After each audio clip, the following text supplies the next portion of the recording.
சிவபுராணம் பகுதி 58 பார்க்கலாம். மாயக்கலைகளில் வித்தகர்களான பண்டிதர்கள் அசுரவேந்தனின் வேண்டுகோளை ஏற்று அவர் விரும்பிய உபதேசத்தை வழங்கத் தொடங்கினர். அதாவது அவர்களின் வீழ்ச்சிக்கான பாதையை காட்டத் தொடங்கினர். பாவங்கள் செய்த அசுரவேந்தனின் மனம் மகிழ்ச்சி கொள்ளும் வகையில் தர்மத்தை இருவேறு விதமான பொருளாக எடுத்து கூறினர். அதாவது இறைவனை உருவ வழிபாடு செய்வதால் எந்தவிதமான பயனும் இல்லை என்றும், மேலும் உருவ வழிபாட்டின் போது மேற்கொள்ளும் பூஜை மற்றும் ஆராதனை போன்ற வழிபாடுகளால் பொருள் விரயம்தான் உண்டாகுமே தவிர மற்ற எந்தவிதமான பயனும் இல்லை என்று கூறினர்.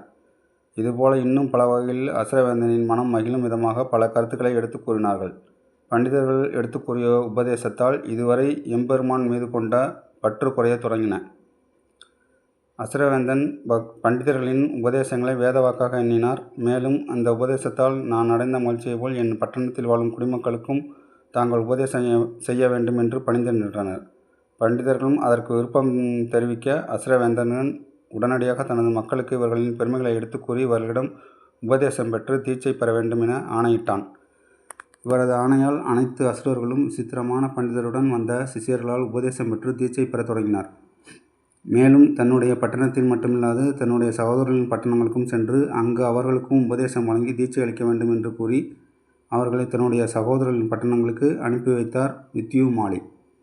வித்யுமாலியின் மற்ற 2 சகோதரர்களின் பட்டணத்திற்கு சென்று அவர்களுக்கும் உபதேசம் தீட்சையும் பண்டிதர்கள் அளித்து வந்தார்கள்.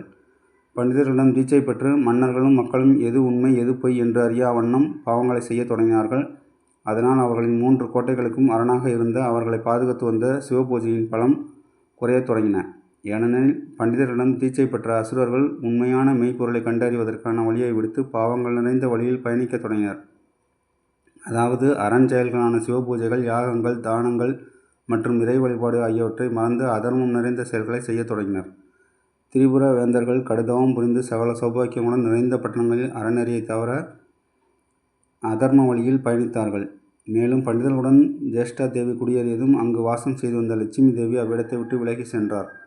தனது ஞான பார்வையால் பட்டணங்களில் நிகழும் அதர்ம செயலை அறிந்த திருமால் இனி அவர்களின் அழிவை யாராலும் தடுக்க இயலாது என்றும், இதுவரை பூவுலகிலும் தேவலோகத்திலும் வாழ்ந்து வந்த உயிர்கள் அனுபவித்து வந்த இன்னல்கள் நீங்கும் காலம் வருவதை உணர்ந்தார்.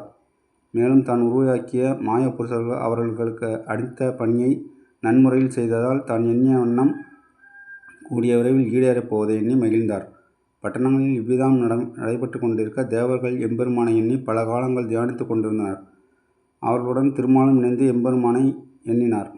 அவர்கள் செய்து வந்த சிவபூஜையும் அவர்களின் நாவில் இருந்து உச்சரித்து கொண்டிருந்த எம்பெருமானின் திருநாமமும் கைலாய மலையில் வீற்றிருக்கும் சிவபெருமானை அடைந்தது.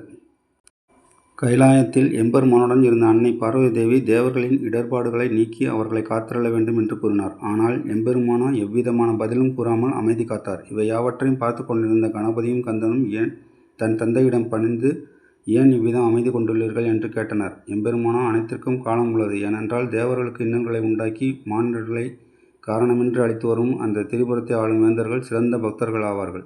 நான் அமைதி கொள்ள காரணமும் இதுவே. ஒருவர் செய்யும் பாவங்களை கொண்டு மட்டும் அவர்களை அழித்தல் என்பது சரியானதொரு தீர்வாக அமையாது. அவர்கள் செய்த நற்பலன்கள் மற்றும் தீய பலன்கள் ஆகியவற்றை உணர்ந்து அதற்கு தகுந்தாற்போல் நாம் வாய்ப்புகளை அளிக்க வேண்டும். திருமால் தோற்றுவிக்கப்பட்ட மாய புருஷர்களின் வலைகளில் வீழ்ந்த அவர்கள் மீண்டு தன் பழைய பயணத்தை தொடர்வதற்கான வாய்ப்புகளும் உள்ளன. மேலும் அவர்கள் என் மீது கொண்ட பக்தியால் அவர்கள் செய்த புண்ணியங்களே அவர்களை இதுவரையும் காத்து கொண்டு வருகின்றது.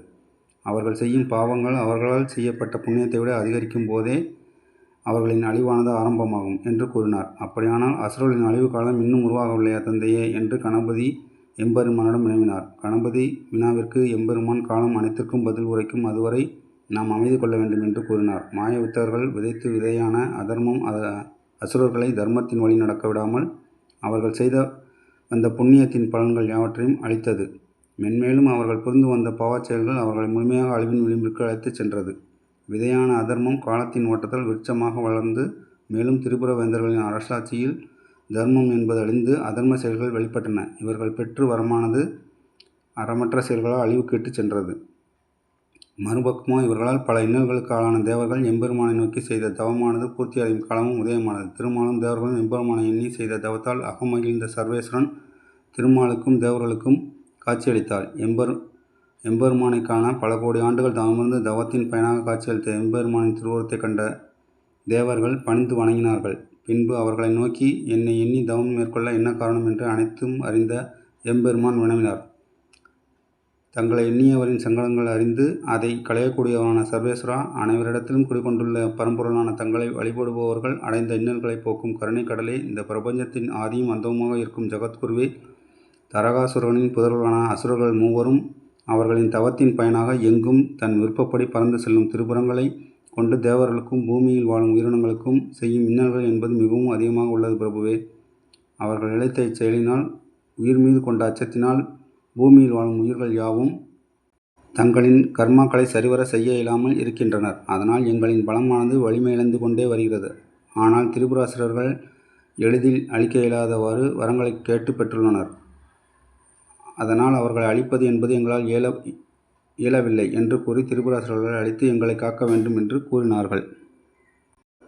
சிவபுராணம் தொடரும். இந்த வீடியோ பிடிச்சிருந்தா லைக் பண்ணுங்கள், கமெண்ட் பண்ணுங்கள், ஷேர் பண்ணுங்கள். நம்ம சேனலை இன்னும் சப்ஸ்கிரைப் பண்ணலைன்னா சப்ஸ்கிரைப் பண்ணுங்கள். பக்கத்தில் இருக்க பெல் ஐக்கானை கிளிக் பண்ணுங்கள். அப்போ தான் நாங்கள் போடுற வீடியோ உடனுக்குடன் உங்களுக்கு நோட்டிஃபிகேஷனாக வரும். அடுத்த வீடியோவில் பார்ப்போம்.